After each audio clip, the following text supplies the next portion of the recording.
है, क्या मैसेज देना चाहेंगे अपने देशवासियों को? भगवान परशुराम जन्मोत्सव की हार्दिक शुभकामनाएं। सुंदर कार्यक्रम के लिए आयोजन जिस तरह से देखा जाए कि आज समस्त भारत में परशुराम जी की जयंती मनाई जा रही है, तो क्या लगता है कि आगे देश में सुधार होगा? एक महीने जयंती बनती है 19 तारीख से आगे 19 तारीख तक लगातार एक महीने की प्रोग्राम होते हैं। कभी कहीं कभी कहीं सब अपने अपने स्तर पर इसको मनाते हैं। ठीक से हमें आज के समय में उसका क्या महत्व है, अगली पीढ़ी को हमें क्या संदेश देना चाहिए, क्या संस्कार देने चाहिए, उनसे क्या सीखना चाहिए और सीखते हुए किस तरीके से समाज के ऊपर और छत्तीस बिरादरी के ऊपर उसका एक सकारात्मक असर हो सके, ये हमारा प्रयास होनी चाहिए। और कहीं ना कहीं ये एक ऐसी चीज़ है जो जिस तरीके से जो बदलाव आ रहा है उसके अंदर अपने संस्कारों को संजो के रखना, अपनी संस्कृति को संजो के रखना, उनकी शिक्षा को आगे बढ़ाना, खासकर युवा पीढ़ी तक, ये हम सबका दायित्व है। और भगवान परशुराम जी सिर्फ ब्राह्मणों के नहीं, वो छत्तीस बिरादरी के भगवान हैं। भगवान किसी एक के नहीं होते हैं, किसी एक, और इसीलिए ये उनका जो संदेश है वो सामने रखने जरूर है।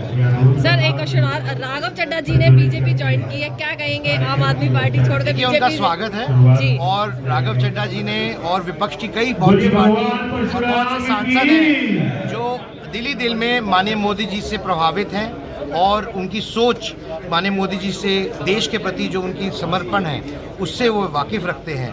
और जितने लोग विकसित भारत को बनाने के लिए आगे जुड़ना चाहते हैं, उनका स्वागत है। पंडितों ने सर बीजेपी सरकार बनाई है, लेकिन बहुत सारे विभागों में ठेकेदारी है जिनमें सभी समाज के बहुत ज़्यादातर जनरल समाज के बच्चों को ठेकेदारों का गुलाम बनाया जा रहा है। और ठेकेदारी, तो आप राज्यसभा में हैं तो उनके लिए क्या खास कदम उठाएंगे? जी देखिए, कोई भी विषय इसमें कोई दो राय नहीं कि ब्राह्मण समाज ने बढ़ चढ़ के हिस्सा लिया और बहुत अहम योगदान से ये सरकार बनी है।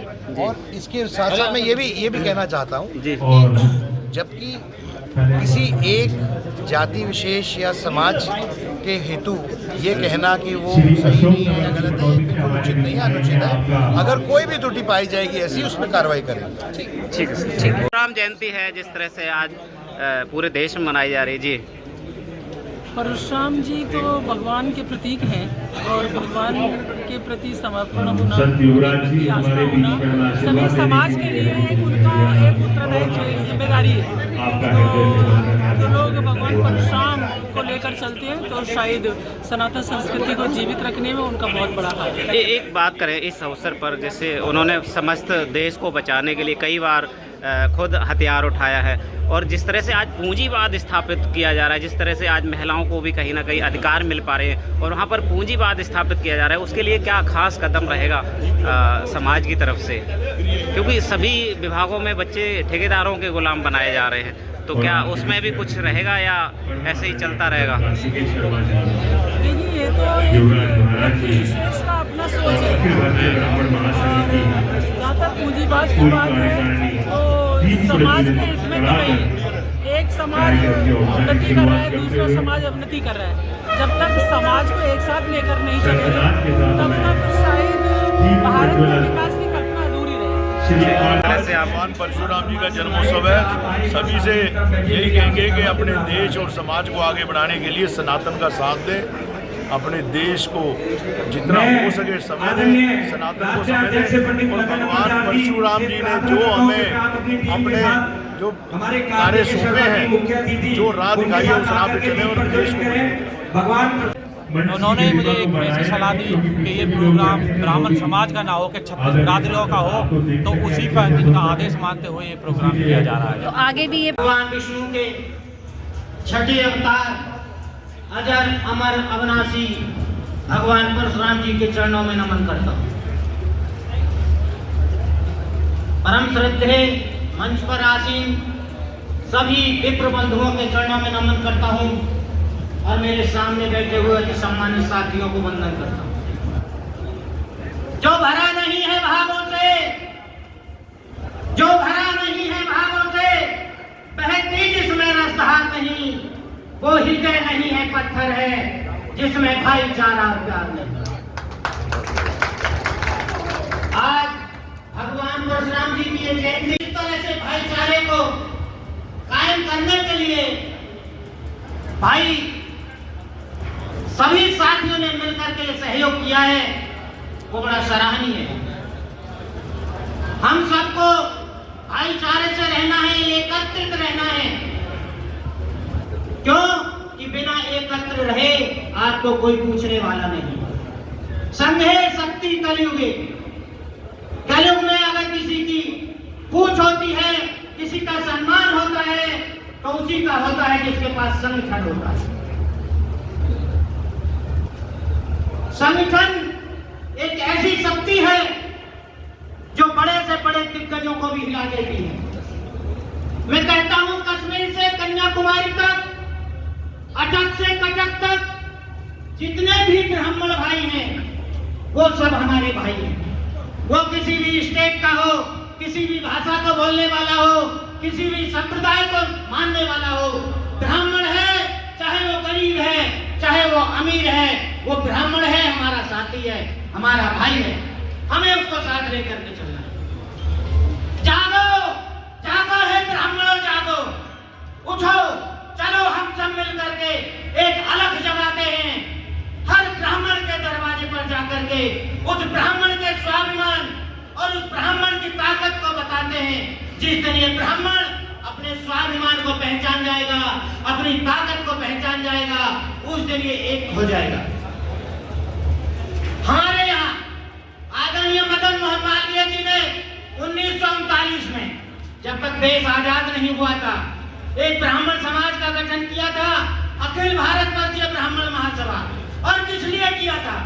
उनको पता था देश आजाद होने के बाद ये पार्टियां आएंगी और ये पार्टियां जितनी भी आएंगी हम सबको जातियों में बांट देंगे।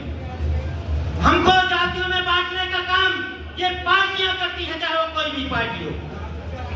और जब जातियों में बट जाते हैं तो जातियों के संगठनों को होना भी जरूरी है। हर बिरादरी का संगठन होना जरूरी है और हर बिरादरी का संगठन है, होना चाहिए। अगर आपका संगठन नहीं है, अगर आप कमजोर हैं, कोई भी राजनीतिक नेता आपको पूछने वाला नहीं है। आपकी जगह जब होगी जब आपके पास संगठन होगा। सेवा में तेरी ब्राह्मण समाज तन मन लगाएंगे हम, इस देश में सबसे ऊंचा तुझको बनाएंगे हम। तेरे ऋणों का बोझा सर पर धरा हमारे, करके प्रयत्न पूरा इसको चुकाएंगे हम, इसको चुकाएंगे हम। हमारा तो लक्ष्य भी यही है और सबका लक्ष्य होना चाहिए। मैं कहता हूँ 36 बिरादरी के जितने भी संगठन हैं, सबका ये लक्ष्य होना चाहिए, अपने समाज की सेवा करें, अपने परिवार की सेवा करें और अंत में अपने राष्ट्र की सेवा करें। सबकी सेवा करने का दायित्व है हमारे ऊपर। खाली पगड़ी बांधने से, खाली प्रदेशों के अध्यक्ष, राष्ट्र के अध्यक्ष बन जाने से काम चलने वाला नहीं है।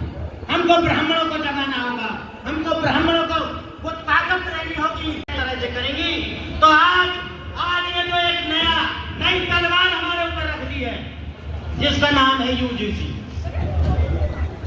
भारतीय ब्राह्मण समाज के सभी पुरोधा ने, सर समाज के सभी हरियाणा के शेर हरियाणा पंडित कार्तिकेय शर्मा जी माननीय सांसद राज्यसभा हमारे बीच में हरी की भूमि हरियाणा के फैसलाबाद सेक्टर 16 के दूसरे परिवार में बनाए हैं। आदरणीय सांसद जी का हृदय से बंधन है, अभिनंदन है। और मैं अपने समाज के भारतीय ब्राह्मण समाज के उन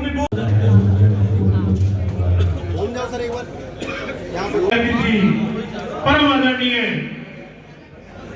भारतवर्ष के देश की सबसे जिस सरदारी भव्य कार्यक्रम में पहुंची है, आपका अभिनंदन है। भगवान परशुराम की